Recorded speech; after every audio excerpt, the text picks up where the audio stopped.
السلام علیکم۔ آپ کی خواہشات ہی آپ کی پریشانی ہیں۔ آپ خواہشات پوری نہ ہونے پر پریشان ہیں، لوگ ضروریات کے لیے ترس رہے ہیں، آپ کو شکوہ ہے کہ مجھے ویکینڈ پر آؤٹنگ نہیں کروائی گئی، اور بہت سے لوگ ایسے ہیں کہ 3 دن سے ان کے گھر چولہا نہیں چلا۔ آپ کو شکایت ہے کہ مجھے برانڈڈ سوٹ نہیں لے کر دیا، لیکن بہت سی خواتین ایسی ہیں جنہیں سال بعد عید پر بھی نیا جوڑا نہیں ملا۔ آپ پریشان ہیں کہ بچے کی پہلی پوزیشن نہیں آئی، بہت سی خواتین کے بچے غربت کے باعث سکول ہی نہیں جا سکتے۔ آپ کو فکر لاحق ہے کہ میاں کم کماتے ہیں، مگر کچھ خواتین کے شوہر اللہ کو پیارے ہو چکے ہیں اور وہ اکیلی ہی اللہ کے سہارے مشکلات سے گزر رہی ہیں۔ آپ کو ٹینشن ہے کہ میرا گھر بڑا نہیں ہے، لیکن بہت سے لوگ کرائے کے مکان میں رہتے ہیں۔ آپ کو فکر ہے کہ میرے پاس جمع پونجی کچھ نہیں، بینک بیلنس نہیں۔ بہت سے لوگ ہیں جن کے پاس اگلے وقت کا کھانا ہی نہیں۔ آپ کو شکوہ ہے کہ آپ کے پاس بیٹیاں زیادہ ہیں، بیٹے کم۔ دنیا میں بہت سے ایسے لوگ بھی ہیں جو ایک بیٹی کے لیے ترس رہے ہیں۔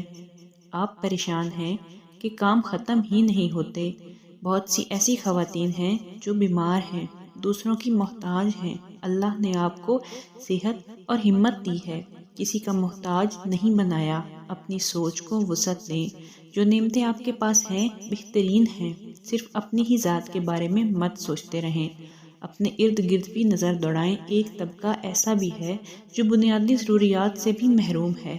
صرف دنیا ہی کو مد نظر نہ رکھیں، آخرت کی بھی سوچیں۔ اللہ تعالیٰ نے آپ کو جس حال میں بھی رکھا ہے اس کا ہر وقت شکر ادا کیا کریں، شکر کریں، صبر سے کام لیں۔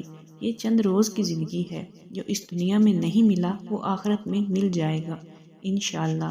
کوئی بھی آپ سے حال احوال پوچھے تو اس کے سامنے دل کھول کر الحمدللہ کہیں، کیونکہ لوگ آپ کی باتیں سن کر آپ پر صرف ترس کھائیں گے۔ آپ کی باتیں دوسروں کے سیر و تفریح سے بڑھ کر اور کچھ بھی نہیں۔ اس طرح دوسروں کی نظروں میں آپ کی عزت کم ہو جائے گی۔ خود کو عزت دینا سیکھیں۔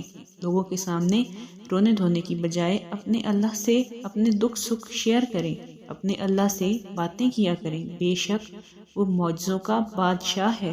اگر یہ شکر اور صبر زندگی میں نہیں آیا تو یقین کیجئے زندگی سے خوشی اور سکون بھی ختم ہو جائے گا۔